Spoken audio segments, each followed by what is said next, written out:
ایک جواہر البیان میں واقعہ درج ہے. واقعہ شاید آپ نے سنا ہو، لیکن میرا مقصد یہاں اسے بیان کرنے کا، اس کا نتیجہ آپ کے سامنے پیش کرنا ہے.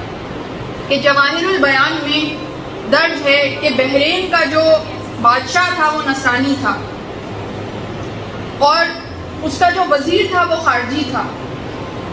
تو اب وہ جو خارجی وزیر تھا، چونکہ محمد و آل محمد سے بغض رکھتا تھا، تو وہ بغض رکھتا تھا اور وہ یہ چاہتا تھا کہ کسی طرح سے مکتب اہل بیت کو غلط ثابت کیا جائے. تو اس نے ایک انار لا کر اس بادشاہ کی خدمت میں پیش کیا. اس انار کے اوپر جو خلیفہ ہیں، کہ جو مسلمانوں کے منتخب کردہ خلیفہ ہیں، جو انہوں نے شورا کر کے بنائے ہیں، ان کے نام کندہ تھے اس انار پہ. ایسا ہوتا ہے نا، معجزہ دکھاتے ہیں، پتے پہ نام آ گیا، درخت پہ نام آ گیا، تو لوگ بہت اس سے امپریس ہو جاتے ہیں کہ بھئی یہ تو اللہ کی طرف سے ہے، ورنہ کیسے آ گیا. تو جب انار پہ نام کندہ ہوئے دیکھے خلفاء کے، اور اس نے کہا کہ بھئی دیکھیں انار پروردگار عالم کی طرف سے خلق کیا گیا، اس کی پیداوار ہے، اس پہ یہ نام آ رہے ہیں، اس کا مطلب ہے یہ خلفاء اللہ کی طرف سے منتخب کردہ ہے، اس کی مثال موجود ہے. تو یہ انتخاب صحیح انتخاب تھا، اور یہ جو مکتب اہل بیت ہے، مکتب تشیع ہے، یہ باطل ہے. تو اب وہ اتنا مرعوب ہوا بادشاہ کہ اس کے دل میں یہ بات بیٹھ گئی کہ واقعی ایسا ہے کہ یہی خلیفہ برحق ہیں، یہ جو ان کے منتخب کردہ ہیں، اور جو مذہب تشیع ہے وہ غلط ہے، باطل ہے. تو اب اس نے اعلان کیا، جو مذہب تشیع کے علماء تھے ان سب کو بلا کر اپنے دربار میں بلایا اور کہا کہ تمہارے پاس 10 روز کا وقت ہے، اس 10 روز میں اس بات کو ثابت کرو کہ تمہارا مکتب صحیح ہے اور جو اس کی دلیل ہے وہ غلط ہے. اگر تم نے ایسا نہیں کیا تو میں اعلان کر دوں گا کہ یہ باطل عقیدہ ہے اور اس پہ عمل پیرا ہونا غلط ہے، اور پھر جو بھی اس پہ عمل پیرا ہوتا ہوا پایا گیا اس کا سر تن سے جدا کر دیا جائے. اب سب مکتب اہل بیت کے چاہنے والے پریشان ہوئے، سر جوڑ کے بیٹھ گئے کہ بھائی کریں تو کیا کریں، اس مسئلے کا حل کیسے نکالیں.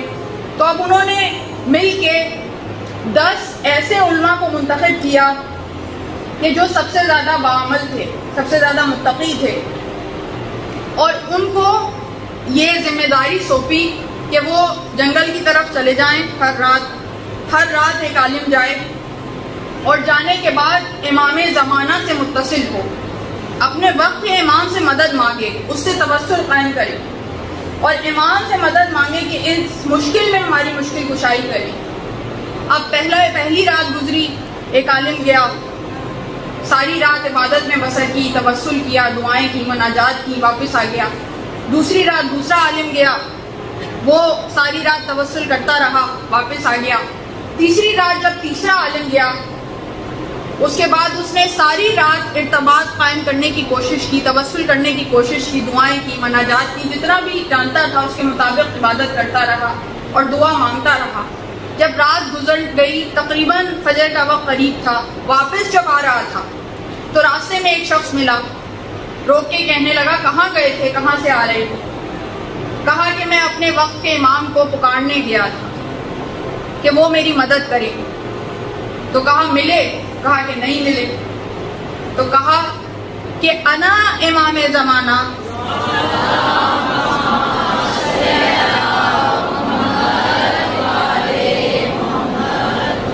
انا امام زمانہ فانظر حاجتک، جو اپنی حاجت ہے وہ پیش کر. تو اس عالم نے کہا اگر آپ امام زمانہ ہیں تو پھر حاجت پیش کرنے کی ضرورت کیا ہے؟ آپ تو دلوں کے حال جانتے ہیں، آپ تو سب جانتے ہیں، آپ تو حل بتائیے. تو جو عقیدہ تشیع کا عالم ہوتا ہے وہ فقط عالم نہیں ہوتا، باشعور عاقل عالم ہوتا ہے. تو فوراً کہا کہ آپ کو بتانے کی کیا ضرورت ہے، آپ حل بتائیے. تو کہا کہ دیکھ وہ جو وزیر ہے اس کے گھر کے اندر ایک کمرہ ہے جو مقفل ہے، بند ہے، اور اس میں وہ کسی کو جانے نہیں دیتا. اس مقفل کمرے کے اندر ایک صندوق ہے، اس صندوق کے اندر اس نے مٹی کے بنے ہوئے کچھ سانچے رکھے ہوئے ہیں.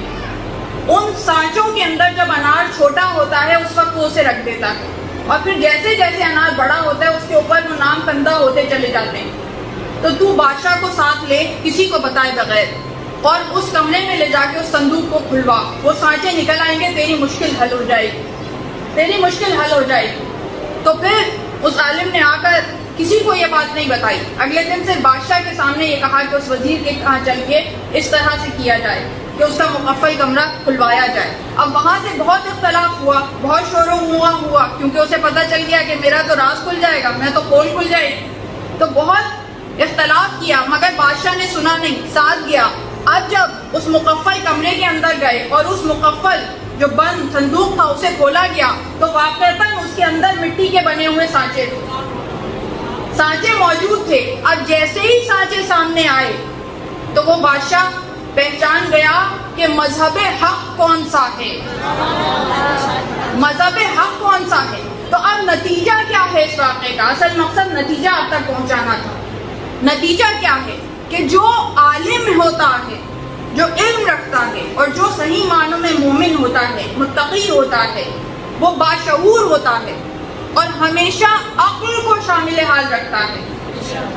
اور امام ہمیں اس واقعے سے یہی سمجھا رہے ہیں کہ جو سنی سنائی باتیں ہیں، جو فتنے ہیں، نئے نئے فتنے اس دنیا میں پیدا ہوتے رہتے ہیں، یہ واقعات ہمارے زمانے میں بھی ہوتے ہیں، اب اس پہ یہ نظر آ گیا، اب اس پہ وہ نظر آ گیا، تو ان باتوں سے دماغ کو بھٹکنے نہ دو، اساس کی طرف توجہ رکھو، عقل کو اپنے ہاتھوں میں رکھو اور اس مشکل کی جڑ تک پہنچو۔